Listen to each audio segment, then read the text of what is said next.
আমাদের অনন্য স্টোরি সকল প্রকার পার্ট গল্প দেখতে আমাদের চ্যানেলটি সাবস্ক্রাইব করে পাশে থাকা বেল আইকনটিতে ক্লিক করে অল নোটিফিকেশন অন করে দিন। আমার কথা তো তোরা দুই ভাই বোনই চরম লেভেলের মিথ্যাবাদী। সত্যি মিথ্যার তফাৎ বুঝিস না। তোর বোন মিথ্যা দোষ দিচ্ছে আমার চরিত্রে, এটা কখনোই মানব না রূপক, কখনো না। এসব সস্তা মেন্টালিটি নিয়ে তোর বাসায় পা রাখিনি আমি। কুহু তো বাকি পরিকল্পনা কিভাবে সাকসেস করবি তা জানি না, তবে আর এক মুহূর্ত এখানে থাকবো না আমি। এক মুহূর্ত না। আমি যেমন নোংরামি করি না তেমনি নোংরামিকে প্রশ্রয় দেই না। এবার তোদের পারিবারিক ব্যাপার তোরা বুঝে নে। কথা বলে রেদন কল কেটে দিল। রূপক এক নাগাড়ে কল দিতেই থাকলো, তাও ধরলো না, কথাও বলল না। আর কোনো কথা নেই, যতটুকু বলার বলে দিয়েছে। সে রাগে গজগজ করতে করতে জামা কাপড় সহ যাবতীয় জিনিসপত্র গুছিয়ে লাগেজে ভরতে লাগলো। এখনই চলে যাবে। এত অপমানের পর এখানে থাকার মানেই হয় না, অনেক হয়েছে। তার এবার ধৈর্যের বাঁধ ভেঙে গেছে। এটা কত বড় বেয়াদব মেয়ে ভাবা যায়। তার সঙ্গে নাকি সে জড়াজড়ি করেছে, লিপকিস করেছে, আরও কি কি যেন বলল সব। যেখানে কুহুর থেকেও হাজার গুণ সুন্দরীকে অবলীলায় রিজেক্ট করেছে, সেখানে কি ওই পুস্কি মেয়ে কি না? ছি! এতদিন কুহুর করা প্রত্যেকটা অভিযোগ পাগলামি লিমিটে থাকলেও আর নয়। আজ সে লিমিট ক্রস করে ফেলেছে, চরম বেয়াদবি করেছে, অপমান করেছে তাকে। রূপকের কাছে তার মাথা হেট করে ছেড়েছে, এজন্য তাকে শাস্তি পেতেই হবে। ওদিকে কুহু একেবারে গোসল সেরে কলেজ ড্রেস পরে রেডি হচ্ছে। তার মনটা ফ্রেশ, গুনগুন করে গান গাইছে, চুল আঁচড়াচ্ছে। চোখ মুখের এই অবস্থা দেখে সে মলিন হাসলো। চোখ মুখ ফুলে বিশ্রী দেখাচ্ছে। সে ফোলা ভাবটা ঢাকতে হালকা করে ফেস পাউডার দিল, চোখে কাজল দিল, হাত ঘড়ি পড়ল। তারপর চুল শুকিয়ে দুটো বেনুনি গেঁথে বের হলো। নাস্তা করতে এসে দেখে খাবারগুলো ঢাকা দেওয়া আছে। সে বেজার মুখে সব ঢাকনা তুলে দেখলো। ভেবেছিল অপছন্দের খাবার পাবে, কিন্তু সব তার পছন্দের খাবার দেখে চেয়ার টেনে খেতে বসলো। খেতে খেতে আর চোখে তাকালো রেদনের রুমের দিকে। রুমের পর্দাটা টেনে দেওয়াতে কিছুই দেখা যাচ্ছে না। সে একটা চিকেন স্যান্ডউইচ আর জুস খেয়ে উঠে পড়ল। ঘড়িতে তখন 7:48। কাঁধের ব্যাগটা এনে সে কিছুক্ষণ বসে রইল। তারপর যখন দেখলো রেদন বেরই হচ্ছে না, তখনই নিচেই গেল রেদনের রুমে। তারপর হাস্যজ্জ্বল মুখে পর্দা সরিয়ে ভেতরে ঢুকতে ঢুকতে বলল, রিত ভাইয়া কলেজে যাবেন না? গেলে এক্ষুনি যাবেন নাকি থেমে যাবেন? রেদন নিজের মতো গোছগাছ করতে ব্যস্ত। কুহু আবার ডাকলো। সে নিশ্চুপ, ফিরেও তাকালো না। জবাব না পেয়ে কুহু অপমানিত বোধ করলো। কারো রুমে এসে কিছু জিজ্ঞাসা করলে উত্তর না পেয়ে অপমানিত বোধ করাটাই স্বাভাবিক। রেদন একটা লাগেজ গুছিয়ে মেঝেতে রাখলো, ল্যাপটপ ব্যাগে ভরলো। তখন কলিং বেল বেজে উঠল। রেদন যাচ্ছে না দেখে কুহু গেল দরজা খুলতে। দরজা খুলে রূপককে দেখা মাত্রই মিষ্টি করে হাসলো রূপকও। তারপর তারা ভাই বোন কথা বলতে বলতে ড্রয়িং রুমে এসে বসলো। যেন সব স্বাভাবিক, কিছু রটেনি, কিছু ঘটেনি।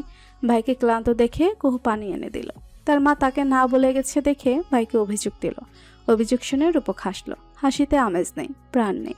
রূপক পানিটুকু খেয়ে সোফায় শরীর এলিয়ে দিল। ভীষণ টায়ার্ড সে, ক্লান্তিতে শরীর ভেঙে আসছে, মাথার ব্যথায় অসহ্য লাগছে সবকিছু। তখন রূপকের কথা শুনে রেদন ও লাগেজ টেনে নিয়ে বেরিয়ে এলো। সে রেডি, চলে যাচ্ছে সে। রূপক তাকে দেখে উঠে দাঁড়ালো। রেদন হাতের ইশারায় তাকে থামিয়ে চাবির গোছা তার দিকে ছুড়ে দিল।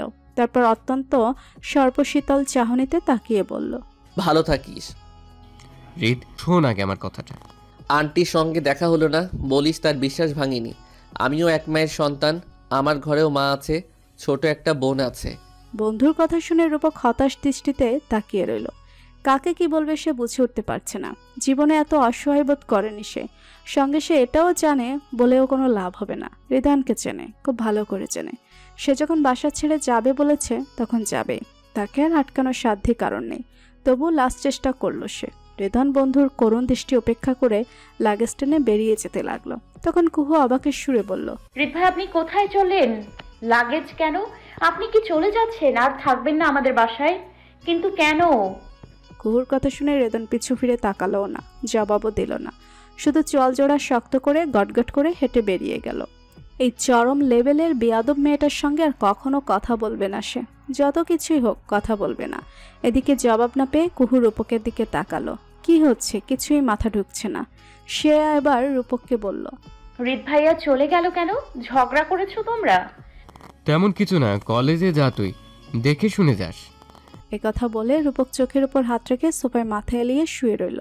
না বন্ধুকে বোঝাতে পারলো বর্তমান অবস্থা, আর না বোনকে বলতে তার অসহায়ত্বের কথা।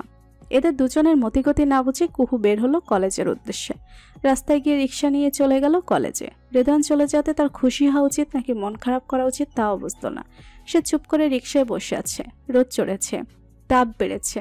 রিক্সাওয়ালার মাথা গলায় ঝুলানো গামছা দিয়ে কপালে মুছিয়ে একা একা বলতে লাগলো, আল্লাহর জমিনের বুকে একটু পানি দাও, গরমে মানুষ আধামরা হইয়া গেল। এত গরম, এত রোদের তাপ। এ কথা শুনে কুহু বুড়ো কুচকালো, তাকালো। তারপর রিক্সাওয়ালা মামাকে বলল, কেন মামা এই কথা বললেন কেন? কাল বিকালেই তো কত ঝড় বৃষ্টি হইল, আবহাওয়া শীতল ছিল। হ্যাঁ হ্যাঁ, আম্মা পাগল হইছেন। কইল কখন পানি হইল? গত 20 দিনের মধ্যে তো এক ফোঁটা পানিও হয় নাই। মানুষজন গরমে আধা মরা। আপনি বোধহয় জায়গা জায়গা এসব স্বপ্ন দেখেন। কুহু কথা বলল না, চুপ করে রাস্তা দেখতে লাগলো।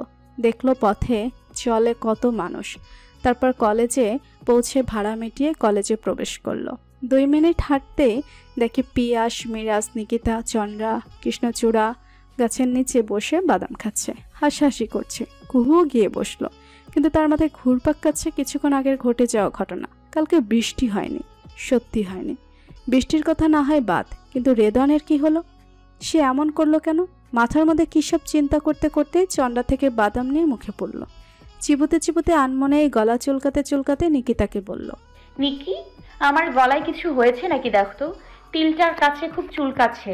নিকিতা বাদাম রেখে কুহুর গলার ভালোভাবে দেখলো, কিছু পেল না। তাই সে বলল, কই কিছুই তো নেই। ধুর বাল, তিলটার কাছে দেখ, ভীষণ চুলকাচ্ছে। আরে বাল, তোর গলায় তিল এলো কোথা থেকে? আমি তো তিল টিল দেখিনি কখনো। রাতারাতি তিল উদয় হলো কিভাবে? কি যা তা বলছিস? এই যে কণ্ঠনালীর ওপর তিল, ভীষণ সুন্দর তিল। বন্ধুরা কুহুর কথা শুনে মুখ চাওয়াচাই করলো, কিন্তু কথার পরিবর্তে কেউই আর কথা এগোতে পারল না। ক্লাসের সময় হয়ে গেছে, সবাই গিয়ে ক্লাসে বসলো। যথারীতি ফার্স্ট ক্লাস করাতে মোবারক স্যার এলেন, রোল প্রেজেন্ট করলেন, তারপর গল্প জুড়ে দিলেন। কেউ ওনার গল্পে আগ্রহী না, সবাই যে যার গল্পে মশগুল, শুধু ওনার দিকে তাকিয়ে আছে তাই। তখন মিশকা নামের একটা মেয়ে স্যারকে জিজ্ঞাসা করলো, স্যার রিদিওয়ান স্যার কি আজ আসেনি? কেন বলো তো? না এমনি। না, উনি রিজাইন করেছেন। কিছুদিনের জন্য গেস্ট টিচার হয়ে এসেছিল, কাজ শেষ তাই রিজাইনও করেছে। আর কখনোই আসবে না উনি? না, তাছাড়া উনি প্রফেশনাল টিচার নন, ওনার পেশা অন্য কিছু। আমি সঠিকটা জানি না যদিও, তবে শুনেছি আর কি। তবে ওনাকে কলেজ থেকে অফার করা হয়েছিল থেকে যাওয়ার জন্য, কিন্তু উনি থাকেননি। কিছুক্ষণ আগে শুনলাম দেশ ছাড়ছেন, আগামীকালকে সন্ধ্যায় ফ্লাইটে চলে যাচ্ছেন। কোথায় যাচ্ছে? যেখান থেকে এসেছিল সম্ভবত সেখানে। মোবারক স্যারের কথা শুনে কুহু অদ্ভুত দৃষ্টিতে তাকিয়ে আছে। সে ভেবে হিসাব মেলাতে পারছে না, সবকিছু কেমন যেন ঝাপসা। মন দিয়ে সবই শুনলো, কিন্তু সবকিছু অবিশ্বাস্য লাগলো। সকাল থেকে কিসব অদ্ভুত ঘটনা ঘটছে, বলা নেই কওয়া নেই। রেদন কোথায় চলে গেল? গতকালকে বিকেলে নাকি বৃষ্টিই হয়নি, রিক্সাওয়ালা তখন তাই বলল, অথচ সে বৃষ্টিতে ভিজেছে, ছাদে গিয়ে ইচ্ছে মতো ভিজেছে। কলেজে আসার পর কি হলো?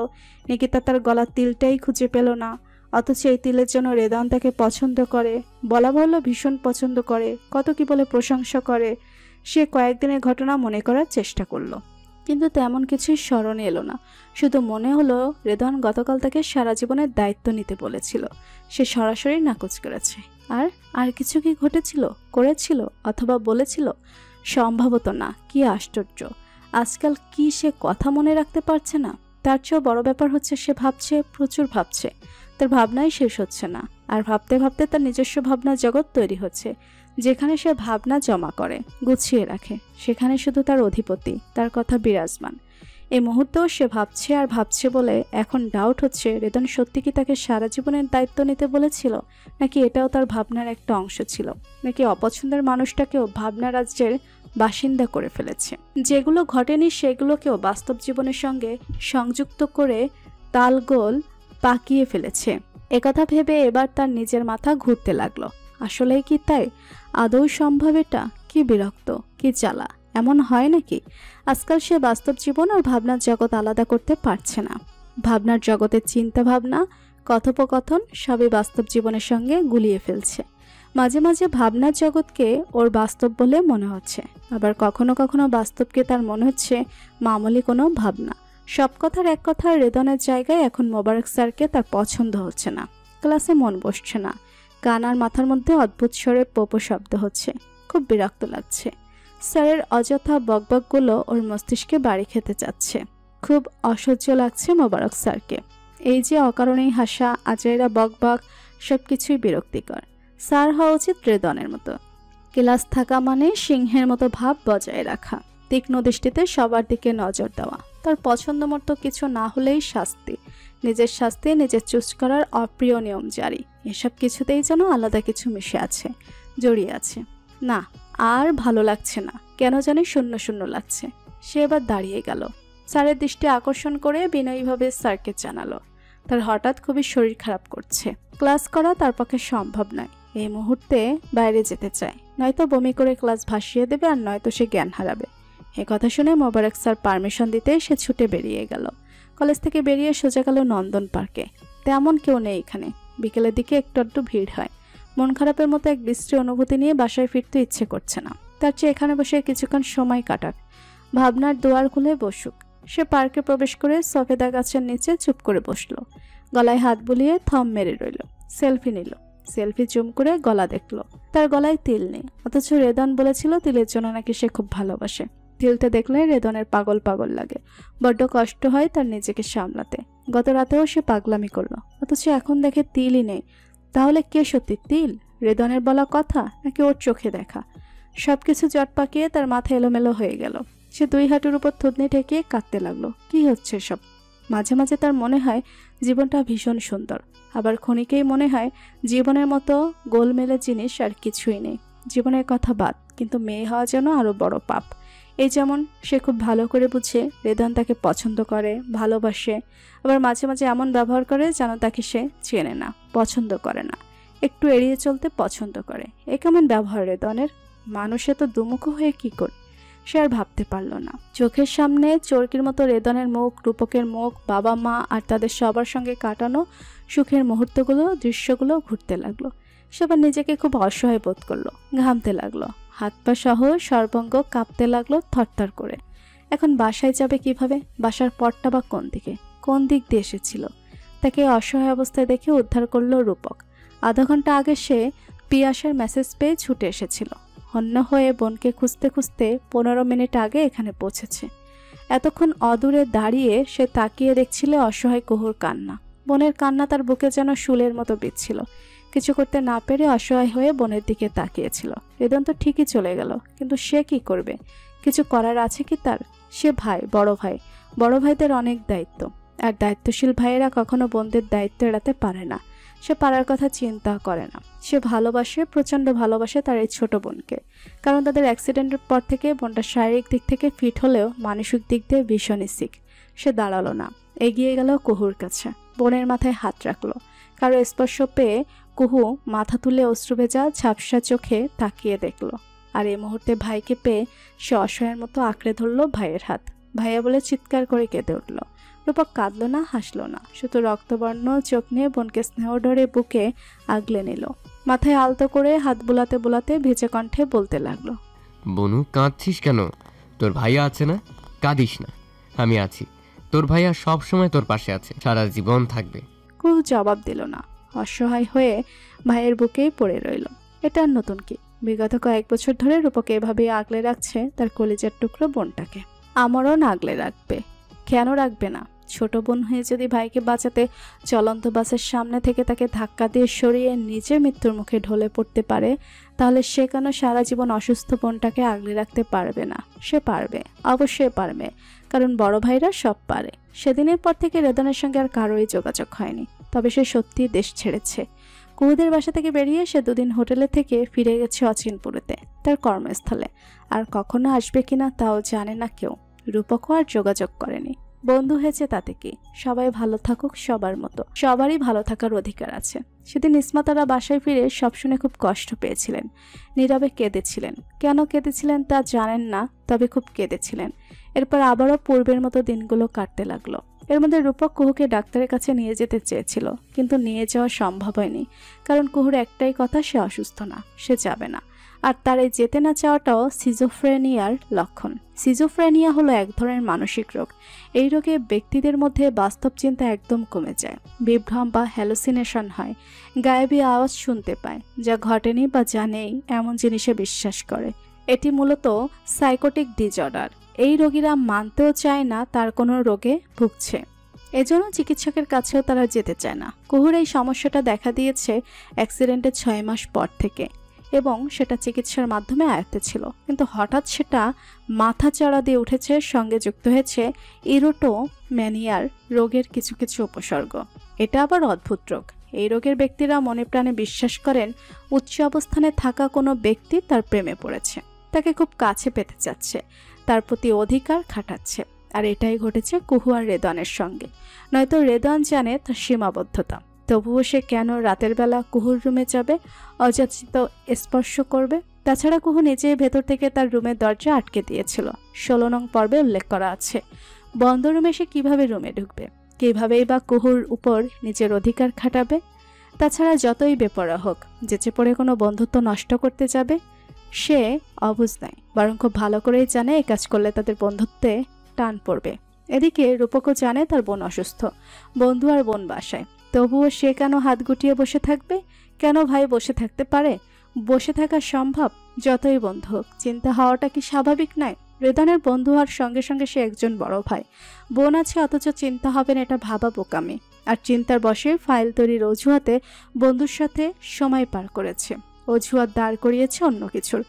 ব্যক্তি সম্পূর্ণ রেদনও একজন ভাইয়ের চিন্তা বুঝেও না জানার ভান করেছে, কারণ সেও কারো ভাই। সেও জানে এই পরিস্থিতিতে একজন ভাইয়ের চিন্তা কেন হতে পারে, কেমন হতে পারে। কোনো এক বৃষ্টির দিনে চুপি চুপি তোমার রুমে উপস্থিত হব, নীলচে আলো ড্রিম লাইটে তোমাকে দেখা মাত্রই চাপটে নেব বক্ষ মাঝে, আর তুমি ছটফটি উঠবে, নিজেকে ছাড়ার ব্যর্থ চেষ্টা করবে। আমি ছাড়বো না, বাধা মানব না, শুনবো না কথা, বরং আরও শক্ত করে জড়িয়ে নেবে আমার বুক পাঁজরে।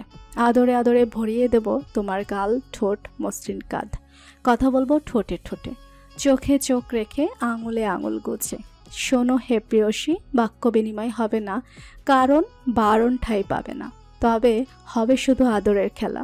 বাইরে তুমুল বৃষ্টি, মেঘের গর্জন, সঙ্গে উম্মাদামি, আর এই আমিটাকে সামলাতে ব্যর্থ তুমি। নিষিদ্ধ জিনিসের প্রতি বাঙালির আগ্রহ বরাবরই বেশি। যেখানেই বারণ সেখানেই খুঁজবে এরা কারণ। এটা বাঙালিদের চিরাচরিত বাজে স্বভাব। এর ব্যতিক্রম নয় কুহুও। বয়স অল্প, মাথা ভর্তি আবেগ, বয়স অনুযায়ী পছন্দই কথাগুলো। সেদিন ফেসবুক লগ ইন করা মাত্রই সে দেখেছিল এমন একটা পোস্ট। কথাগুলো মন দিয়ে পড়েছিল। কার পোস্ট, কে করেছে দেখেনি, তবে লেখাগুলো বারবার পড়েছিল। ভেবেছিল উক্ত পোস্টের কথাগুলো অর্থ বুঝে লজ্জায় লাল হচ্ছিল। ভবিষ্যৎ কল্পপুরুষ নিয়ে এমন পোস্ট দেওয়ার বাসনা জেগেছিল। মাথাতে গেঁথেছিল এমন ঘটনা, মনে জেগেছিল মামুলি ভাবনা। ফলস্বরূপ ভাবনার ফল সেদিন রাতের অযাচিত ঘটনা, যার ভাষা নেই, ভিত্তি নেই, শুধুই ভাবনা। ভাবনা হলেও এতটাই জোরালো যে ভুলতে পারা না এসব যাতনা। রেদনের অস্তিত্ব নেই এখানে, তার দোষ নেই, উপস্থিতি নেই, তবুও বেপরোয়া মন রেদনের দিকেই আঙুল তুলেছে। কারণ তার মন বিদ্রোহী সুরে বলে রেদন তাকে পছন্দ করে, ভালোবাসে। তার ভালোবাসা পেতে রেদন উন্মাদ। মানুষ যা ভাবে তাই মনে মস্তিষ্কে গেঁথে যায়। তার ক্ষেত্রেও তাই হয়েছিল। আপন মন, আপন শরীর। রোগের কারণে মানুষ ভুলে যায় নিজ শরীরের কথা। কুহুর গলার তিলের ক্ষেত্রেও তাই। এতদিন পরে সে এখন ভাবতে শুরু করেছে তার গলায় চমৎকার একটা তিল আছে। ভীষণ সুন্দর সেই তিলটা, রেদনের ভীষণ পছন্দ। এটাও ভাবনা। আর তার গলার তিল নিয়ে করা ভাবনা এসেছিল কলেজ থেকে ফেরার পথে এক বাবরি চুলওয়ালা বড় ভাইয়ার প্রেমালাপ শুনে। রাস্তাঘাটে দেখা যায় না, যারা পথঘাট বলে রাস্তা রাস্তা ফোনে কথা বলেই যায়। আগে পিছে কে আছে না আছে দেখে না। তেমনই মানুষ ছিল বাবরি চুলওয়ালা ভাইটিও। সে রাস্তায় হাঁটতে হাঁটতেই রগে গলায় প্রেমিকাকে বলছিল, জানো তোমার গলার কুচকুচে কালো তিলটা আমাকে না পাগল করে দেয়। যখন দেখি আমার মাথা কাজ করে না, পাগল পাগল লাগে। আমি ভুলে যাই পাপ পুণ্যের কথা। মানুষকে বলে তিলটাকে আশ্রয়ে কামড়ে আমাকে জ্বালানোর স্বাদ মিটিয়ে দিতে, কিন্তু পারি না, সম্ভব হয় না। কি যে বিধ্বস্ত লাগে তখন। পুরো কথা শুনে থমকে দাঁড়িয়ে যায়, ঘৃণায় গা গুলিয়ে আসে। কেউ এভাবে কথা বলে? তিল আবার বিশেষ কিছু নাকি? তিলে কি থাকে যে লোকটার নিজেকে বিধ্বস্ত লাগে, পাগল পাগল লাগে? সে মনে মনে কত কথা বলে, প্রশ্ন করে নিজেকে। তার হঠাৎ মনে হয় তার নিজের গলাতে এমন তিল থাকলে কেমন হতো, তার প্রেমিকও কি এভাবে বলতো? তখন তিলের কথাটাও তার মনে জেগে ওঠে। কত কি ভাবে। আর এখানে দাঁড় করায় মেয়েলি আরেকটা সমস্যা। যেমন মেয়েরা সুন্দর জিনিস দেখলে নিজের জন্য সেটা পাওয়ার আফসোস তৈরি করে ফেলে। কারো চুল, সুন্দর নখ, গায়ের রং, ডাগল ডাগল চোখ দেখলেই মনে বাসনা জাগে, ইস আমারও যদি এত হতো, আমারও যদি অত। এই ব্যাপারটা কুহুর মধ্যেও বিদ্যমান। ফলস্বরূপ সে এখন ভাবে তার গলায়ও তিল আছে। আর এই দুটো কাহিনী ভিন্ন ভিন্ন চরিত্র দ্বারা প্রভাবিত, অথচ মনের ভাবনাগুলো এসে একসঙ্গে জুড়ে বসে আছে। মর্জি মতো তৈরি করেছে এক অভাবনীয় ঘটনার। আতিকুর রহমান বসে আছে সহধর্মিনী নীলুফা ইয়াসমিনের মুখোমুখি, হাতে কফির মগ, দুজনেই ব্যাকইয়ার্ডে। এখানে দাঁড়িয়ে সব দেখা যায়। ভীষণ সুন্দর এই এরিয়াটুকু। সামনেই নেইবারহুডের রাস্তা, রাস্তার দুই পাশে মাঝারি আকারে সারি সারি ম্যাপেল গাছ। ম্যাপেল গাছের লাল পাতা অন্যরকম সৌন্দর্যের অধিকারী, যাকে বলে নজর কাড়ার সৌন্দর্য। ওনাদের ইয়ার্ডের কাছাকাছি গাছের মগডালে দুটো পাখি বসে আছে, মাঝামাঝি আকৃতির, নাম ল্যাপ উইংস। মাথা ঝুঁটি, ডাকছে আপন স্বরে। এখন ঘড়িতে সময় বিকাল 5টা, সূর্য অস্ত যাচ্ছে। দলগুচ্ছভাবে পাখি ফিরছে আপন আলোয়। ম্যাপেল গাছের পাতার মতো রং ধারণ করেছে লালিমাযুক্ত গোধূলি আকাশ। গাছের গোড়ায় জামা হয়েছে ঝরা পাতা। সেই শুকনো পাতায় মর্মর শব্দ তুলে একদল কাঠবিড়ালি দিকশূন্য ছুটছে কুকুরের তাড়া খেয়ে। আজ উইকেন্ড, সাপ্তাহিক ছুটির দিন। এই দিনটাকে আনন্দমুখর করতে রিমি এবং তার ফ্রেন্ডরা বারবিকিউ করার আয়োজন করছে হাসাহাসি, ছোটাছুটি। সব ঠিকঠাক করে যখন বারবিকিউ করতে যাবে তখনই দেখা দিল ইলেকট্রনিক বারবিকিউ গ্রিল মেশিনের সমস্যা, হচ্ছে না। রিমির ফ্রেন্ডরা নিজেরা ঠিক করার চেষ্টা করলো, পারল না। অগত্যা রিমি তার আম্মুকে ডেকে নিয়ে গেল। লিলুফা ইয়াসমিন চেক করে কোনো সমাধানই করতে পারলেন না। সবারই মুড অফ হয়ে গেল। তখন রেদনের গাড়ি পার্কিং লটে এসে দাঁড়িয়েছে। সে গাড়ি থেকে নামতে রিমি ছুটে এলো, হাত ধরে টেনে বাগানের দিকে নিয়ে যেতে যেতে তার সমস্যার কথা বলল।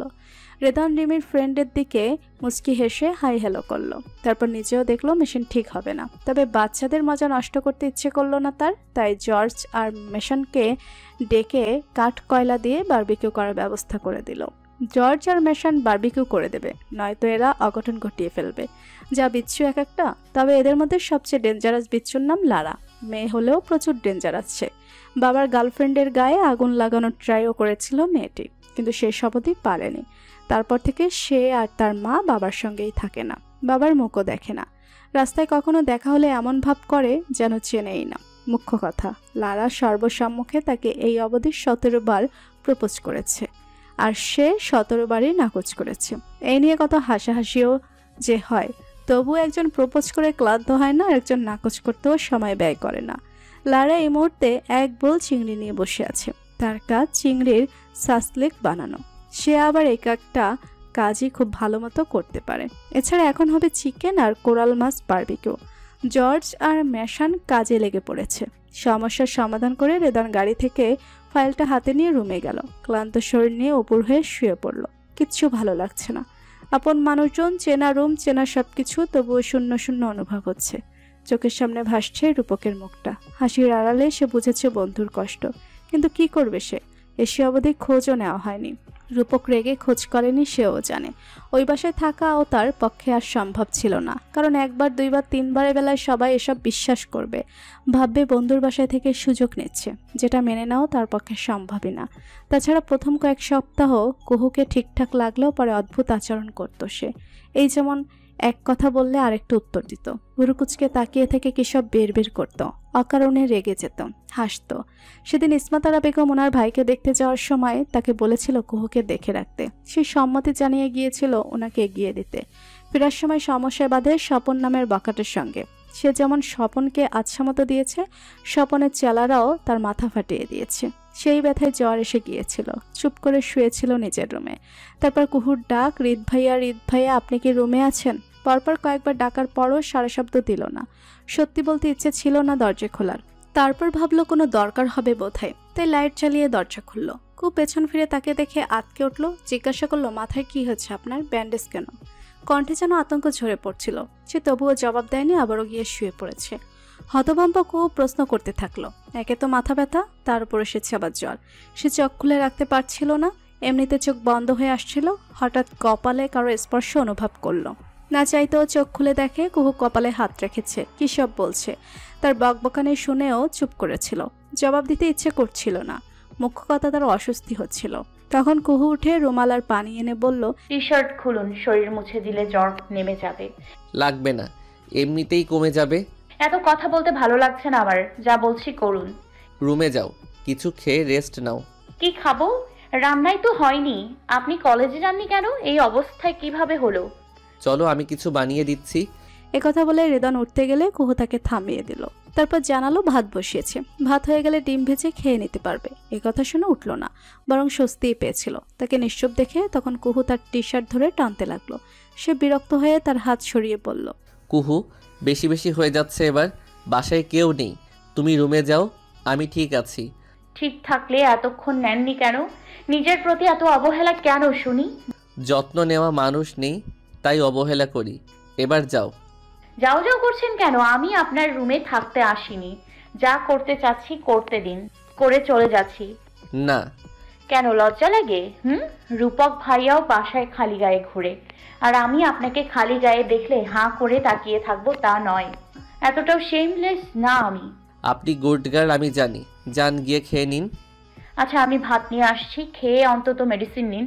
না। শুধু জেদ করছেন কেন? রেদন জবাব দিল না, চোখের উপর হাত রেখে অনড় হয়ে শুয়ে থাকলো। খুব শক্তি খাটিয়ে কোনোভাবেই কিছু করতে পারলো না দেখে উঠে চলে গেল।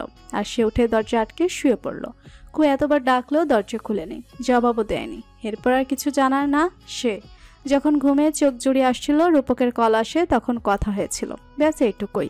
এরপর জ্বর কমলে রান্না করে কুহুর একবার উকি মেরে হন হন করে রুমে চলে যায়। এরপর আর দেখা যায়নি ওকে। তারপর রান্না সেরে ফ্রেশ হয়ে যখন খেতে বসে তখন দেখা হয় আবার।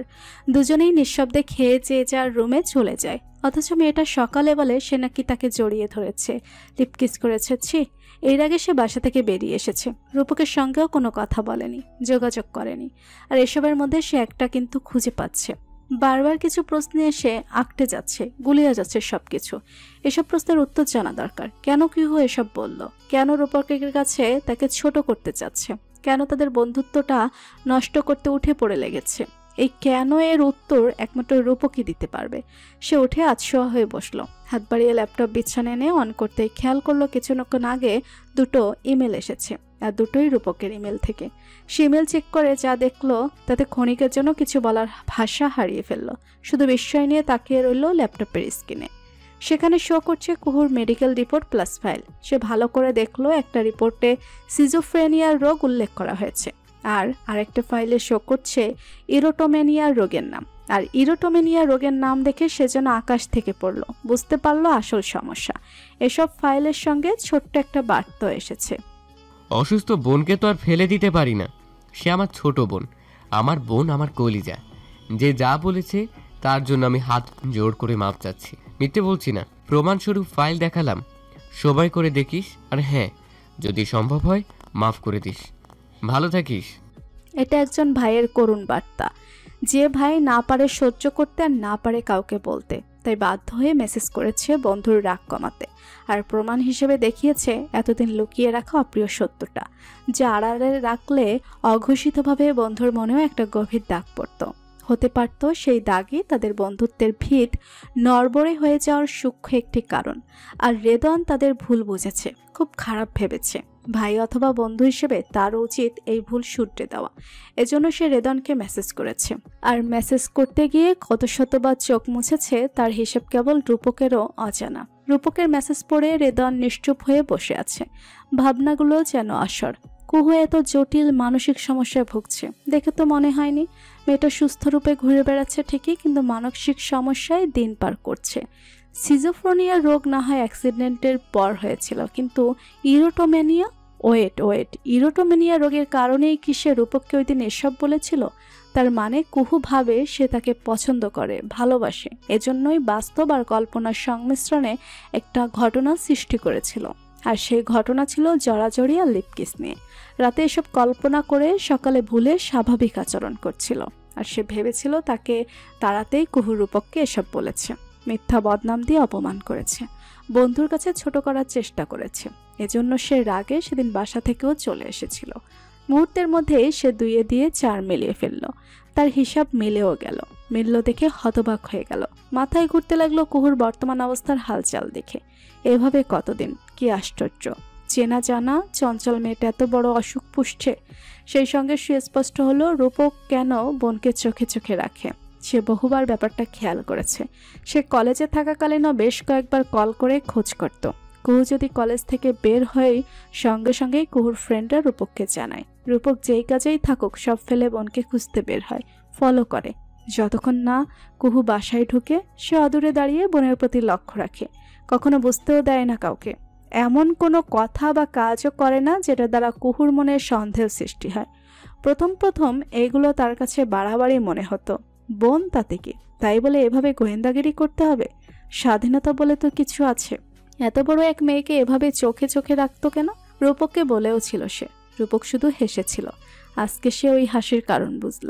আর এখন এটাও প্রমাণ পেল রূপক যোগ্য ভাই। বাগান থেকে রিমি চেঁচামেচি হাসির শব্দ ভেসে আসছে। কি নিয়ে খুব হাসছে রিমি? তার হাসির শব্দ শুনে রেদান মুখ বাড়িয়ে বাইরে তাকালো। লালা পড়ে গেছে দেখে রিমি হাসছে। হাসতে হাসতে সেও বসে পড়েছে। বোনকে এভাবে হাসতে দেখে দু চোখ ভরে মন জড়িয়ে দেখলো রিমির মুখ ভর্তি হাসি মুখ। বোনের মুখে হাসি দেখে প্রাণ ভরে গেল। রিমি যেমন তার বোন, কুহু রূপকের ছোট বোন। যার যার রক্ত তার তার টান, মায়া, স্নেহ।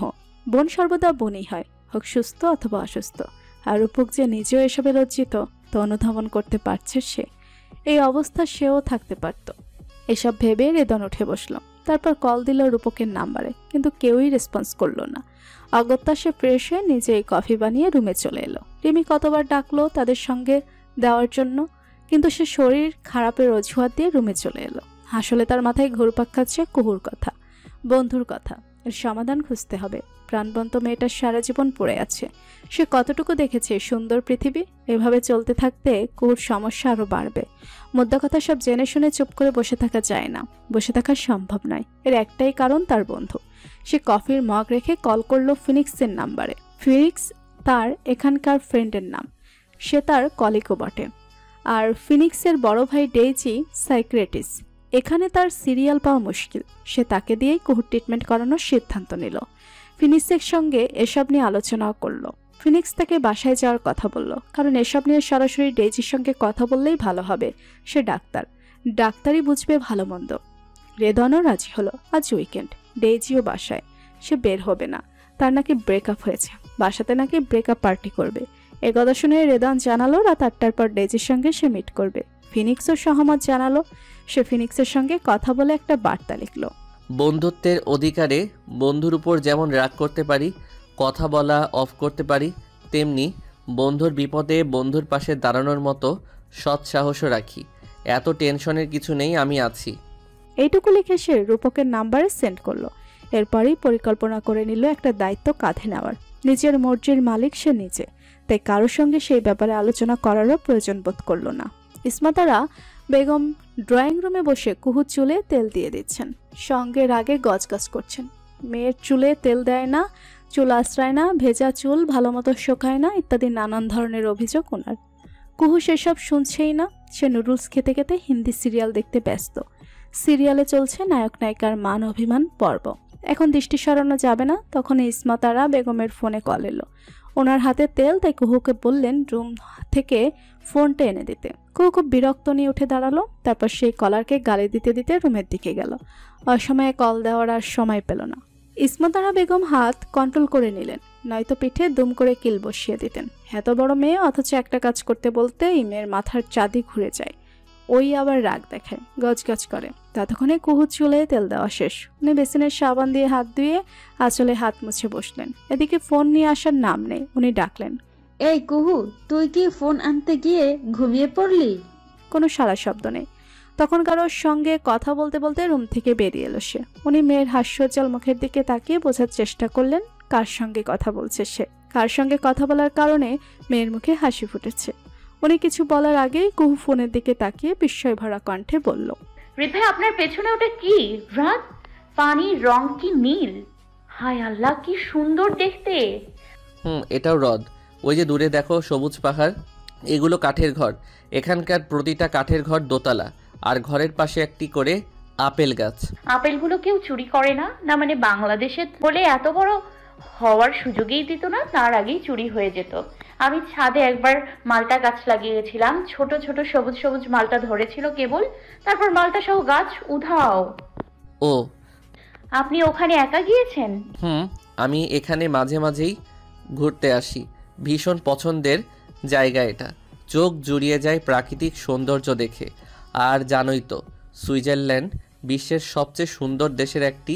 ইস, আমিও যদি যেতে পারতাম, ওই সবুজ ঘাসের উপর খালি পায়ে হাঁটতে পারতাম, আকাশের কাছাকাছি গিয়ে প্রাণ ভরে নিঃশ্বাস নিতে পারতাম, দুই হাত মেলে দিয়ে চিৎকার করে মনের আক্ষেপগুলো বলতে পারতাম। তাহলে চলে এসো। যেতে পারলে তো এখনই যেতাম, তা তো আর সম্ভব না। সম্ভব না কেন? রূপককে বলো, তাহলে নিয়ে আসবে সে। জীবনেও নিয়ে যাবে না। ভাইয়া আমাকে দূরে কোথাও যেতে দেয় না, নিজেও নিয়ে যায় না। তুমি আসতে চাও কি না ভেবে বলো, বাকিটা আমি দেখছি। আমি এত এত সৌন্দর্য কাছ থেকে দেখতে চাই, আমি রাজি, 100 বার রাজি। পরে সিদ্ধান্ত চেঞ্জ করবে না তো? প্রশ্নই আসে না।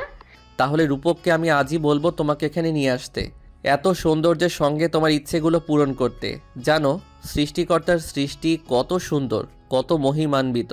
রুমের এক কোণে বসে না থেকে ঘুরে বেড়াও, দেখো, জানো, এতে মুড ফ্রেশ হবে, রোগবালাই সারবে, ব্রেন সচল হবে। আমি একদম ফিট আছি, আমার কোনো রোগ টোগ নেই। আমাকে কি অসুস্থ মনে হয় আপনার যে আমার রোগবালাই সারার কথা বললেন? আশ্চর্য তো। আরে না না, অসুস্থ মনে হবে কেন? আমি তো কথার কথাই বললাম। রেদ ভাইয়া, বলো। আপনি কি আর কখনো দেশে ফিরবেন না? কেন বলো তো? কলেজ কেমন ফাঁকা ফাঁকা লাগে। রাকিব স্যার, মোবারক স্যার এসে গল্প জুড়ে দেয়, ওনাদের গল্পই শেষ হয় না। সবাই আপনাকে ভীষণ মিস করে, আপনার সঙ্গে যোগাযোগ করতে চায়। আমার সঙ্গে যোগাযোগ? কিন্তু কেন? অনেকেই ভাবে আপনাকে রিকোয়েস্ট করলে আপনি ফিরে আসবেন, আবার জয়েন করেন আমাদের কলেজে, তাই। হৃদয় নিশ্চুপ। কথা শুনে কেন জানি তার ভীষণ ভালো লাগলো। সে কেবলই মুচকি হাসলো। কলেজের শুরুর দিকে তাকে কেউই পছন্দ করতো না। মধ্য কথা, হৃদয় স্যার এসেই কত কি, অভিযোগের কোনো অন্ত ছিল না। তাকে দেখলে সবাই ভদ্রবেশে সালাম দিত, ঠিকই, তবে মুখ বেজার করে। মনে মনে হয়তো গালির বর্ষণ ছুঁড়েছে, সবই বুঝত সে। তারপরেও নিজের সিদ্ধান্তে অ্যাকচুয়াল পরিমাণ পরিবর্তন আনেনি, বরং তার বাবাকেও বাধ্য করেছে কলেজের কিছু কিছু রুলস কড়াকড়ি করতে। আর এসব করার একমাত্রই কারণ তার কড়া শাসন, অথচ সেই শাসনকে নাকি সবাই মিস করছে। এই কথার জবাব দিল না রেদন। সে আসল প্রসঙ্গে ফিরে এলো। তাহলে তুমি কি সত্যি সত্যি এখানে আসবে? অবশ্যই। ঠিক আছে, তোমাকে এখানে আনার দায়িত্ব আমার। সত্যি? 3 সত্যি। মামনি কোথায়? পাশেই আছে, কথা বলবেন? দাও। তারপর কুহু ইসমাতারা বেগমকে ফোন ধরিয়ে দিয়ে দৌড়ে রুমে চলে গেল। তাকে এখন থেকে একটু একটু করে রেডি হতে হবে, সব গুছিয়ে রাখতে হবে, তাছাড়া কতগুলো ড্রেস কিনতে হবে। হুটোপুটি গ্যাংয়ের সবাইকে জানাতে হবে। সে রুমে এসে আগে ড্রেসগুলো দেখতে লাগলো। একটা ড্রেসও পছন্দ হচ্ছে না। হঠাৎই তার মনে হলো গাছে পানি দেওয়া হয়নি। সে ব্যালকনিতে থাকা সব গাছে একে একে পানি দিল, আগাছা পরিষ্কার করলো। তখন ঝগড়া শুনে ব্যালকনি থেকে নিচে তাকালো। এক অটোওয়ালার সঙ্গে এক রিকশাওয়ালা হাতাহাতি লেগেছে। কয়েকজন দাঁড়িয়ে তা দেখছে। হাতাহাতি কয়েক মিনিট পর এক ভদ্রলোক তাদের ঝগড়া মিটিয়ে চলে যেতে বলল। তারা চলে গেল। কুহু সেখানে দাঁড়িয়ে আকাশ দেখলো, পাখি দেখলো, রাস্তার মানুষ দেখলো, মানুষের ড্রেস আপ দেখলো, রিক্সা, অটো, গাড়ি যাচ্ছে তা দেখলো। একদল কুকুর ছানাদের একটা কুকুর রাস্তা পার হলো, সেই দৃশ্যটুকুও দেখলো। ফোন দিয়ে ছবিও তুললো। এভাবে 1 ঘন্টা অতিবাহিত করলো। তারপর রুমে এসে কতক্ষণ গেম খেললো, গান শুনলো, রুম গোছালো, হাত মুখ ধুতে গেল। ওয়াশরুমে গিয়ে মনে হলো গোসল করে নেওয়া ঠিক হবে। সত্যি সত্যি গোসল করতে তোয়ালে গায়ে পেঁচিয়ে রুমে এলো, ড্রেস পরলো। তারপর চুল মুছে ভেজা তোয়ালে হাতে বেলকনিতে মেলে আসতে যাবে, তখন তার গেস্ট রুমের বেলকনির দিকে নজর গেল। এই সময় রেদন দাঁড়িয়ে কফি খেত, কখনো বা ল্যাপটপে কাজ করত, নয়তো গোসল সেরে তার কাপড় মেলে দিত। আজ রেদন নেই, ব্যালকনিটাও ফাঁকা। সে ব্যালকনির গ্রিলে মাথা ঠেকিয়ে ফাঁকা ব্যালকনির দিকে তাকিয়ে রইল। তারপর বিড়বিড় করে বলল, আপনি আমাদের কারোর সঙ্গেই আর যোগাযোগ করেন না কেন রিদ ভাইয়া? ওভাবে চলেই বা গেলেন কেন? এতদিন আমাদের সঙ্গে থেকেও আমাদের ওপর একটুও মায়া জন্মায়নি আপনার? আপনি খুব পাষাণ, ভীষণ পাষাণ মনের মানুষ। ওদিকে রেদওয়ান ডেইজির সঙ্গে কয়েকবার কথাও বলেছে। ডেইজি জানিয়েছে পেশেন্টের সঙ্গে তার সরাসরি কথা বলা জরুরি, কথা বললে বোঝা যাবে আসল সমস্যা। ডেইজির কথাগুলো রেদন রূপককেও জানিয়েছে। রূপক হাল ছেড়ে দেওয়ার মতো করেই বলেছে, কুহু বাসা ছেড়ে কোথাও গিয়ে থাকতে পারে না। যদি যায়ও, সারাদিন কোনো মতে থাকলেও রাতে কান্নাকাটি শুরু করে। তখন যেখানেই থাকুক বাধ্য হয়ে তাকে বাসায় আনতে হয়। সুইজারল্যান্ড গেলেও যদি এই সমস্যা হয়। একথা শুনে রেদন কুহুর সঙ্গে এভাবে কথা বলল। কাজ ফেলে সুন্দর একটা জায়গায় গিয়ে মনোরম সৌন্দর্য দেখালো, মুগ্ধ করলো। সুযোগ বুঝে তাকে সৌন্দর্য দেখার বাহানায় আসার কথাটাও বলল। কুহু রাজি হলো। রূপক নিয়ে গেলে যাবে, কথাও দিল। রেদন মনে মনে স্বস্তির নিঃশ্বাস নিল। কিন্তু রেদন অজানায় থেকেই গেল। কুহু যাওয়ার কথা দিল, কয়েক ঘন্টার ব্যাপারে সব ভুলে গেছে। শুধু সেদিনে চলে যাওয়ার মুহূর্তটুকু তার মস্তিষ্কে গেঁথে আছে। পরিশেষে রূপকের মতো এতদিনের করা এত চেষ্টার মতো সেও প্রথম ধাপে ব্যর্থ। সন্ধ্যা 7টা। হঠাৎ তুমুল বৃষ্টি, ঝোড়ো বাতাস নেই, তবে অঝড় বৃষ্টি। বাসায় ফেরার পথে বৃষ্টিতে ভিজে পুড়ে রূপক তেলে ভাজা খাবার এনেছে। গরম গরম বেগুনি, পেঁয়াজু, রোল কোর ভীষণ পছন্দ। আনার সঙ্গে সঙ্গে সে খেতে শুরু করেছে। খেতে খেতে ফোনে নাটক দেখছে। ভীষণ হাসির নাটকটা। হাসতে হাসতে একা একা গড়াগড়ি খাচ্ছে সে। তার হাসিতে ড্রয়িং রুমের প্রতিটা কোণ যেন ঝলমল করছে। হাসছে, গাইছে, সাজছে, রঙিন রূপ ধারণ করেছে আশপাশ। রূপক তোয়ালে দিয়ে মাথা মুছতে মুছতে সেই হাসি প্রাণ ভরে দেখছে। সে মনে প্রাণে বিশ্বাস করে বাসার মেয়ে বউরা হাসলেও বাসাও হাসে, সুখ সমৃদ্ধি ছড়িয়ে পড়ে। এখন যেমন তার বোনটা হাসছে দেখে তার পৃথিবীও ঝলমল করছে, সুখ সুখ অনুভূত হচ্ছে। সে বোনের থেকে দৃষ্টি সরিয়ে আগে ফ্রেশ হয়ে এসে রান্নাঘরে উকি মেরে মাকে খুঁজল। মাকে না পেয়ে গেল বাবা মায়ের রুমে। সে বাইরে দাঁড়িয়ে গলা খাকারি দিল। আম্মু আম্মু ডেকে জানালো নিজের উপস্থিতি। এর আগে কারোই অনুমতি নিত না সে। যার তার রুমেই ঢুকে পড়ত। নক করে ধৈর্য ধরে দাঁড়িয়ে থাকার মতো ধৈর্য ছিল না কখনোই। কিন্তু ক্লাস 5-এ থাকাকালীন তার মাতাকে বেদ দিয়ে ইচ্ছে মতন পিটিয়েছিল। অপরাধ ছিল তার সদ্য বিবাহিত চাচুর রুমে অনুমতি না নিয়ে সে ঢুকে পড়েছিল। সেই মুহূর্তে চাচু আর চাচি ছিলেন রোমাঞ্চে ব্যস্ত। এরপর যা যাওয়ার তাই হলো। তাদের রোমান্স করতে দেখে বাসার সবাইকে বলে দিয়েছিল। হাসাহাসিও হয়েছিল। এতে ভীষণ লজ্জাও পেয়েছিল চাচু। আর চাচির আগে লজ্জায় বাবের বাড়ি চলে গিয়েছিল। বাসার প্রাইভেসি নেই, গেও ভূত আদব কায়দা জানে না, এসব নানান কথাবার্তা বলে। কোনোভাবেই সেদিন চাচিমাকে কেউ আটকাতে পারেনি। সে নিজেও সরি বলেছিল। তবুও চাচি বলে গিয়েছিলেন চাচিমা চলে যাওয়ার পর ইসমাতারা তাকে জিলাপি দেওয়ার নাম ধরে রুমে ঢুকিয়ে মনের রাগ না কমা অবধি ইচ্ছে মতো পিটিয়েছিল। সেই মার খেয়ে আজও ভোলেনি কারো রুমে প্রবেশের আগে নক করা ভদ্রতা, সভ্যতা আর ভদ্রতা জ্ঞানটুকু সবার মধ্যে থাকা উচিত। ছেলের উপস্থিতি বুঝে ইসমাতারা জলদি শাড়ির আঁচল ঠিক করে অনুমতি দিলে রূপক তখন রুমে প্রবেশ করলো। বাবা মায়ের দিকে তাকিয়ে মৃদু হাসলো। বিছানার উপর বসলো। বাবা ইজি চেয়ারে বসে পেপার পড়ছিল। আর তার মা বড় আলমারি খুলে কি সব ঘাটাঘাটি করছিলেন, গুছাচ্ছিলেন। সে বাবা মাকে বসতে বলে আসল কথা দিয়ে কথা শুরু করলো। কুহুর জন্য আরেকটা নতুন ডাক্তার ঠিক করেছি, ভাবছি ওনাকে দিয়ে দেখাবো। ইসমাতারা বেগম ছেলের পাশে বসলেন। তারপর জিজ্ঞাসা করলেন, কোন ডাক্তার? Doctor daisy.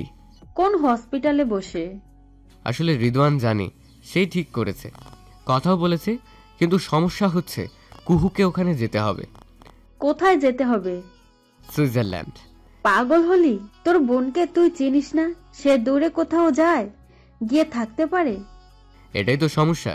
কিন্তু কুহুর সমস্যাগুলো দিন দিন বাড়ছে, দেখছই তো। এবার সিরিয়াসলি ট্রিটমেন্ট না করলেই নয়। আর আমিও সুযোগ হাত ছাড়া করতে চাচ্ছি না আম্মু।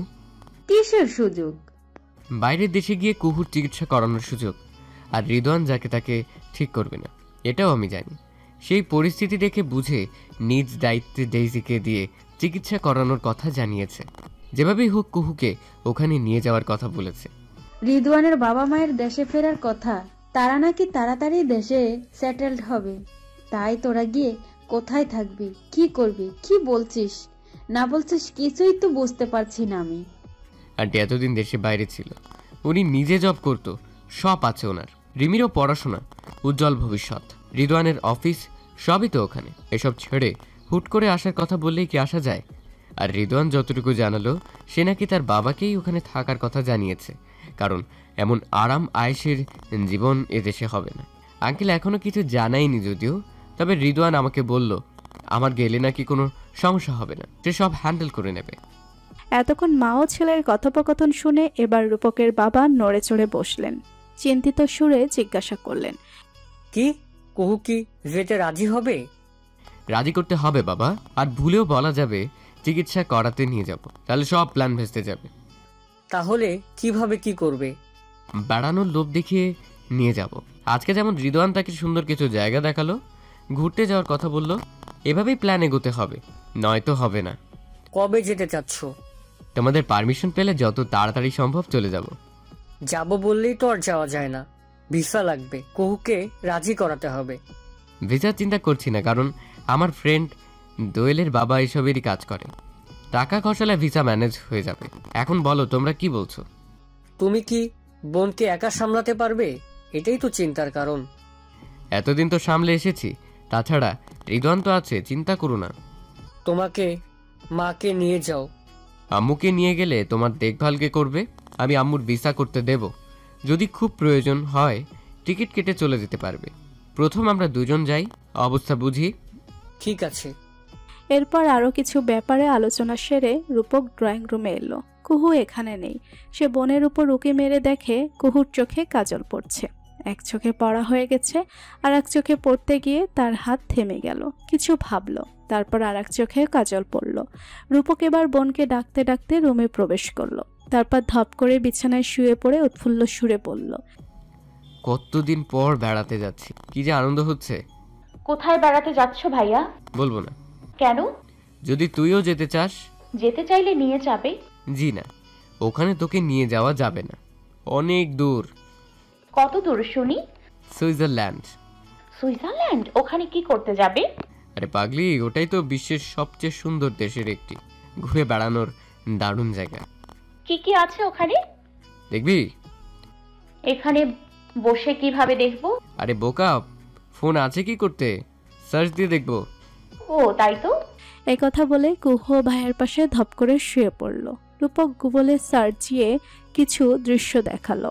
কুহু বিস্ময় নিয়ে দেখলো। এভাবে কিছু স্থান দেখে কুহু বলল, ভাইয়া আমি যেতে চাই প্লিজ। না। কেন? আমার খরচের টাকা বাবা দেবে। তাও নিয়ে যাব না। কেন? তোর মুডের ঠিক নেই, এখন বলছিস যাবি, একটু পর বলবি যাব না, তখন এত টাকা দিয়ে ভিসা টিসা করিয়ে হুদাই টাকাগুলো জলে যাবে। এর চেয়ে তুই বাসায় থাক, আমি বরং ঘুরে আসি। না না না, আমি কথা চেঞ্জ করব না, সত্যি আমাকে নিয়ে চলো ভাইয়া। বড় বড় পাহাড়, লেকের নীল পানি ছুঁয়ে দেখতে চাই আমি। আমি যাব।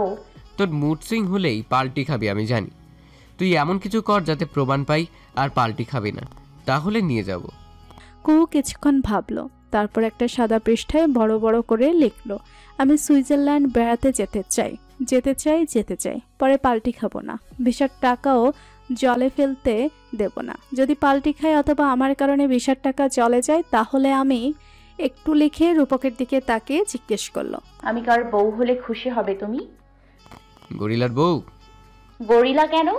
রিক্সাওয়ালার বউ হই। না, আমার টাকা জলে গেলে তোকে গরিলার সঙ্গে বিয়ে দেব, আর গরিলাকে শিখিয়ে দেব যেন তোকে প্রতি বেলায় নিয়ম করে 5টা করে থাপ্পড় দেয়।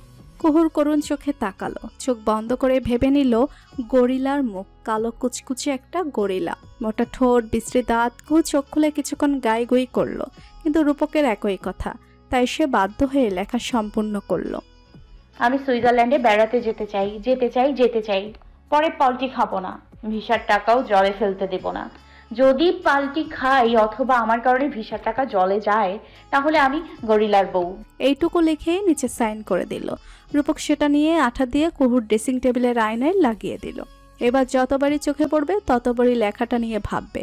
মেয়ে মানুষ আয়না দেখে বেশি, আর কুহুর আয়না দেখার সময় লেখাটা বারবার চোখে পড়লে ভোলার চান্স কম। তারপর বোনের সঙ্গে কিছুক্ষণ সময় কাটিয়ে সে রুমে এলো। তার, কুহুর এবং মায়ের ভিসার জন্য যাবতীয় কাগজপত্র রেডি করলো। কাল সকালে যাবে ভিসার ঝামেলা মেটাতে।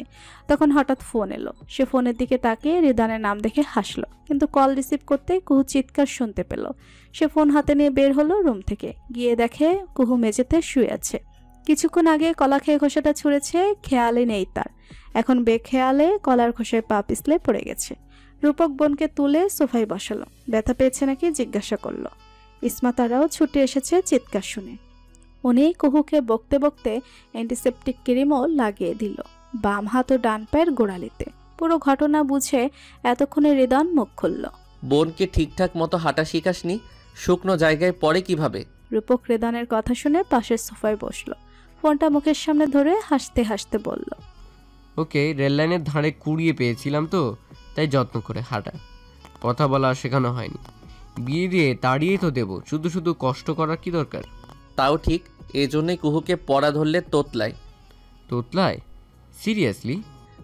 ওকেই না হয় জিজ্ঞাসা কর। ও তোতলানো কমাতে নদীর পেট মোটা পটকা মাছ খাইছিলাম, এখন দেখি আরেকবার খাওয়াতে হবে।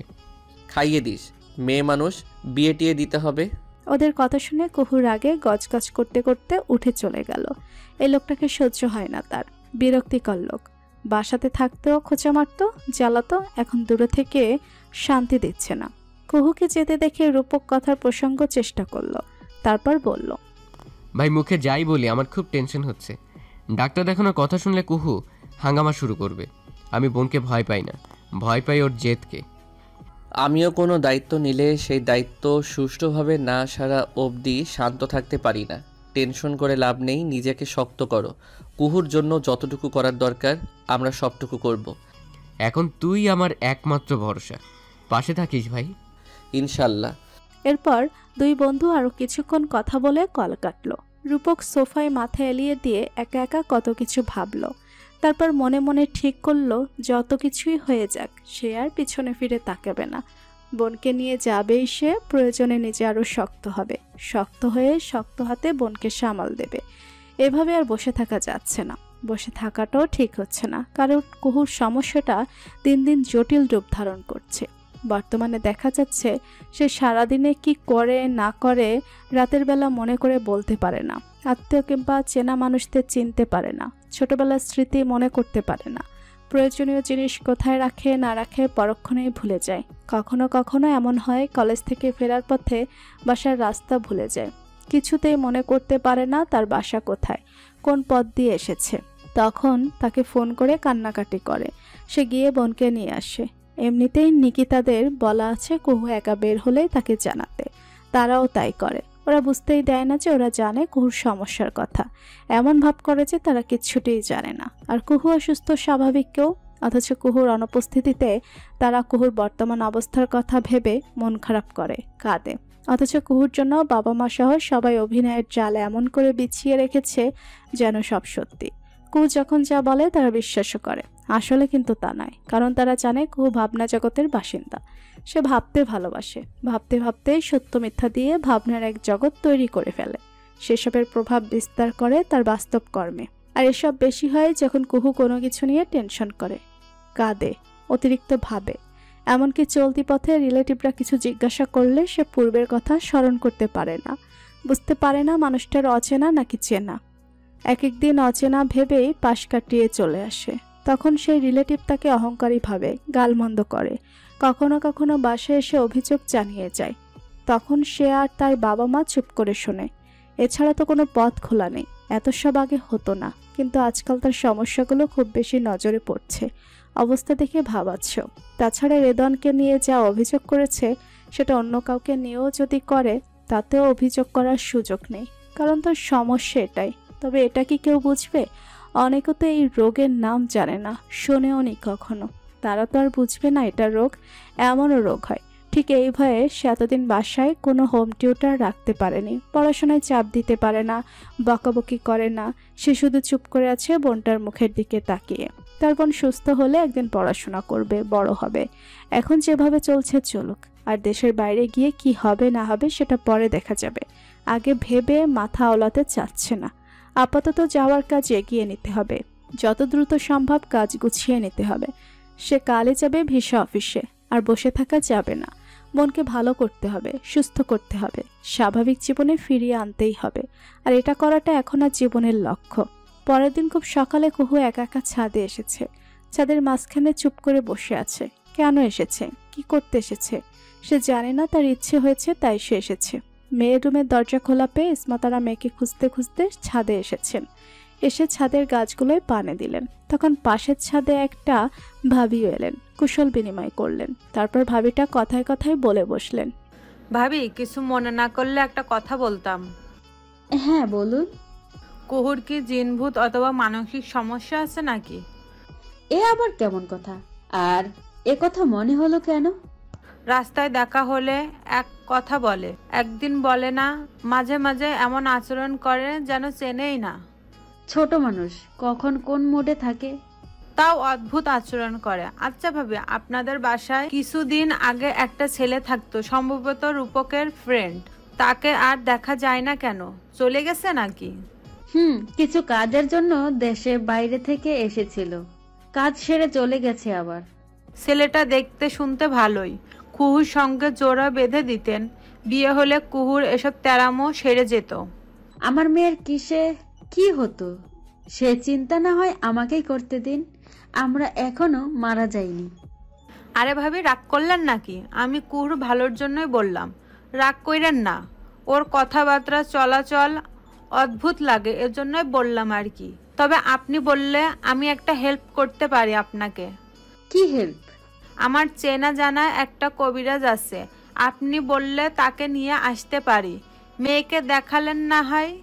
পাগল ছাগল, জিনে ধরা ভূতে ধরা যাই ইচ্ছে তাই হোক, আমার মেয়েটাকে নিয়ে এত কিছু ভাবার জন্য ধন্যবাদ। একথা বলে উনি ছাদ থেকে নেমে এলেন। রোদ চড়ে গেছে দেখে কুহু অনেক আগেই নেমে এসেছে। উনি ডাইনিং টেবিলের চেয়ারে বসলেন, তারপর আঁচলে মুখ লুকিয়ে ঝরঝর করে কেঁদে ফেললেন। আর কত, ইন সুইজারল্যান্ড। দিনটি রবিবার, সময় রাত 8টা। সারাদিনের ব্যস্ততা কাটিয়ে ডিনার করতে বসেছে রেদনের পরিবার। সবাই খাচ্ছে। নীলুফা ইয়াসমিন আতিকুল রহমানের সঙ্গে সব নিয়ে কথা বলছেন। আজ রিমির পছন্দের ডিশ রান্না হয়েছে, সেও মজা করে খাচ্ছে। তখন রেদনও এসে বসলো, সামান্য খাবার তুলে নিল প্লেটে। চামচ দিয়ে খাবার মুখে পুরো কিছু ভাবলো, তারপর কেশে সবার দৃষ্টি আকর্ষণ করে ধীরে সুস্থে কুহুর সমস্যার কথা জানালো কুহু আর রূপক এখানে আসবে, থাকবে, চিকিৎসা করাবে। তাদের যেন সমস্যা না হয় সেটাও দেখতে হবে এই বাসার প্রতিটা সদস্যকে। এই নিয়ে যেন কেউ ভুলেও টু শব্দটি না করে, কোনো অভিযোগও তার কানে না আসে। তাছাড়া ওরা গেস্ট হিসেবে নয়, আসবে এই বাসায় সদস্য হয়ে, তাই তাদেরকে যেন সেভাবেই ট্রিট করা হয়। আর কুহুর চিকিৎসার কথা যেন আগ বাড়িয়ে তাকে কেউ না বলে। এখানে আসার পর ধীরে সুস্থে না হয় বোঝানো যাবে। একথা বলে রেদন রিমিকে বলল, কুহুর আইডি লিঙ্ক তোমার ইনবক্সে পাঠিয়েছি। তোমার দায়িত্ব কুহু আসার আগেই তার সঙ্গে তোমার সম্পর্কটা সহজ করা। সে যেন তোমার সঙ্গে কথা বলে, মিশে, এখানে আসার আগ্রহ পায়। পারবো না। কি? পারবো না এসব করতে। কেন?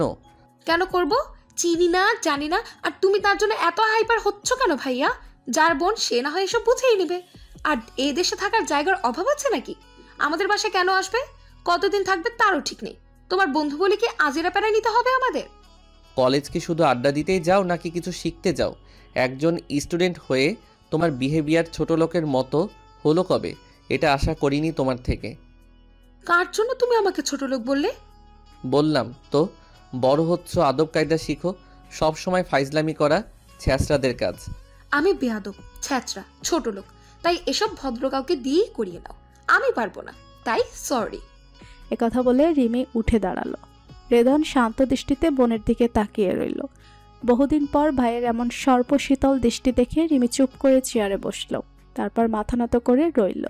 নিজেও বুঝলো বেশি বলে ফেলেছে। তখন রেদন বলল, অহংকার জিনিসটা নিজের মধ্যে থেকে ঝেড়ে ফেলো। ভাইরা যেমন বোনদের গর্ব, তেমনি বোনরাও ভাইদের গর্ব। এমন কিছু কাজ করো না বা বলো না যেন রূপকের কাছে আমাকে ছোট হতে হয়। কখনো কেউ বলতে না পারে আমাদের শিক্ষায় ত্রুটি থেকে গেছে। একথা বলে রিদন না খেয়ে উঠে চলে গেল। আতিকুল রহমান এত ডাকলেও শুনল না। বোনের ব্যবহারে পুরোপুরি হতাশ রিদন। তার ধারণা ছিল রিমি সাপোর্ট পাবে, আর এতদিন ভেবেছিল রিমি যথেষ্ট উদার মনের। কিন্তু এখন মনে হলো চাকচিক্যময় জীবনে বোনটাকে সে সঠিক শিক্ষাই দিতে পারেনি। তাদের শিক্ষায় ত্রুটি থেকে গেছে। নদুপা তার ব্যবহারে অহংকার প্রকাশ পেত না। এদিকে প্রথমবার ভাইয়ের বকা খেয়ে রিমি ছলছল চোখে তাকিয়ে রইল। তার ইচ্ছে ছিল তার আর ম্যাক্সানের সম্পর্কের কথা আজকালের মধ্যে রেদনকে জানাবে, কিন্তু আপদগুলো সব ভেস্তে দিচ্ছে। ওরা কবে যাবে কারো ঠিক নেই। তাই ভীষণ বিরক্ত এসে কুহুদের প্রতি, আর তাই বিরক্ত নিয়ে সে মনে মনে বলল, যাদের কারণে আমাকে এতগুলো কথা শুনতে হলো, ঠিক আছে, তারা আসুক। তাদের এখানে থাকা যদি হারাম না করেছি তো আমার নামও রিমি না। আর ভাইয়া নিষেধ করলো কুহুতে এসব কথা না জানতে। সে আমার প্ল্যান ভেস্তে দিল, তো এবার আমি কুহুকে সবার আগে জানাবো তার সমস্যার কথা। বলে দেবো তাকে চিকিৎসা করানোর জন্য আনা হচ্ছে। মানব মন বড়ই অদ্ভুত, অদ্ভুতে চাওয়া পাওয়া হিসাব নিকাশ, কখন কি বলে কি চায় মন বুঝি নিজেও জানে না। এর জলজান্ত উদাহরণ রিমি। এর আগেও সে কুহুকে দেখেছে, কথা বলেছে, অথচ তার নিজের স্বার্থে টান লাগাতে আজ সঙ্গে সঙ্গেই বেঁকে বসলো। নিজের প্ল্যানের কথা ভেবে এতগুলো মানুষ চেষ্টা বিফলে দেওয়ার কথা ভাবছিল। তার এই পুতুলের মতো সুন্দর মুখটা দেখে সেদিন কুহু মুগ্ধ হয়েছিল, কত ভালো ভালো কথা বলেছিল, গুণগান গাইছিল। অথচ রিমি নিজ স্বার্থের কারণে আজ অকারণে কুহুকে গালমন্দ করলো। ভাইয়ের প্রতি রাগ দেখাতে না পেরে কুহুর উপর রাগ জমালো, মনে মনে ক্ষোভ প্রকাশ করলো। মেয়ের ছলছল চোখ দেখে আতিকুর রহমান উঠে মেয়ের পাশে বসলেন, মাথায় আলতো করে বুলিয়ে বললেন, কষ্ট পেও না মা, তোমার ভাইয়া কয়েকদিন ধরে খুব ছোটাছুটি করছে, টেনশনে তার মেজাজ ঠিক নেই। কেন ছোটাছুটি করছে? কে করতে বলেছে? বন্ধুর বোনের প্রতি এত দরদ কিসে? দরদ না, দায়িত্ব। কুহুর জায়গায় একবার নিজেকে দাঁড় করাও, আর রূপকের জায়গায় রিদওয়ানকে দাঁড় করাও। মন দিয়ে তাদের কথাটা ভাবো। তুমি অসুস্থ হলে কি তোমার ভাইয়া বসে থাকতো? সর্বোচ্চ চেষ্টা করতো না তোমাকে সুস্থ করার? বোন এত কঠিন রোগে আক্রান্ত হলে কোনো ভাই শান্ত থাকতে পারে? তুমি পড়ে গেলে অথবা কাঁদালে তোমার ভাইয়া কেমন পাগলের মতো করে না, তেমনি রূপকও করছে। মনকে অনেক ডাক্তারও দেখিয়েছে, কিন্তু কাজ হয়নি বিধায় এখানে আসতে চেয়েছে। মা আমার, মাথা ঠান্ডা করো, তাদের কষ্টটা একবার উপলব্ধি করার চেষ্টা করো। বুঝলাম কুহু অসুস্থ, জটিল সমস্যা তার, সব ভুলে যায়, কিন্তু বাসায় আনতে হবে কেন? আজ এরা ঝামেলা। তোমার ভাইয়া দেশে গিয়ে হোটেলে উঠেছিল, বাইরের খাবার খেয়ে অসুস্থ হয়ে পড়েছিল। তখন কুহুর মাই জোর করে তাকে বাসায় নিয়ে গেছে, আদর যত্ন করেছে, নিজ হাতে বেঁধে খাইয়েছে, নিজের সন্তানের মতো ভালোবেসেছে। এসব ভালোবাসার কি টাকা দিয়ে কেনা যায়? না, যায় না। আর বন্ধুর বাসা থেকে হোটেলে কেন উঠবে? রূপক তো রিতকে হোটেলে থাকতে দেয়নি, তাই বলে রিদওয়ান কেন দিবে? তা তো বুঝলাম বাবা, কিন্তু ওদের জন্য আমার একটা প্ল্যান নষ্ট হচ্ছে, তাই তাদের উপর রাগ হচ্ছে আমার। এটা ঠিক না মা, সবসময় নিজের কথা ভাবলে চলে না, মাঝে মাঝে অন্যের কথাও ভাবতে হয়। আমরা যদি সবাই নিজেদের কথাই ভাবি তাহলে পৃথিবী চলবে কিভাবে? তোমার আম্মু যদি এই খাবারগুলো রান্না না করে শুয়ে বসে থাকতো, রেস্ট করতো, তাহলে আমরা খেতে পারতাম? পারতাম না তো। আমাদের কথা ভেবেই তো সে কষ্ট করে রান্না করছে, তাই আমরা খেতে পারছি। আম্মুর কথা আলাদা। হ্যাঁ, আম্মুরা সবসময় বেশ, কিন্তু আমরা নিজ নিজ স্থান থেকেও কম না।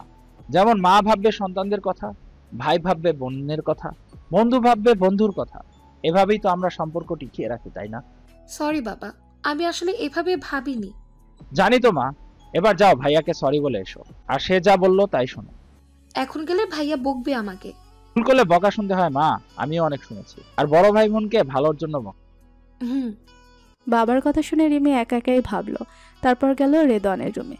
রেদওয়ান রুম অন্ধকার করে শুয়েছিল, মনটা ভালো নেই তার। চিন্তায় থাকলে মনটা এমনিতেই ভার হয়ে থাকে, তার উপরে অফিসে একটু ঝামেলা হয়েছে, বাসায় রিমির অবাধ্যতা, সব মিলিয়ে মেজাজ চরম বিক্ষিপ্ত। তখন রিমি এসে দরজা নক করে ডাকলো, ভাইয়া ভাইয়া করে ডাকলো কয়েকবার। রেদওয়ান অনিচ্ছা সত্ত্বে উঠে দাঁড়ালো, দরজা খুলল। তাকে দেখে রিমি মিষ্টি করে হাসলো, তার পুতুল মুখ হাসিতে পূর্ণ হয়ে গেল। তারপর মগ এগিয়ে দিয়ে বলল,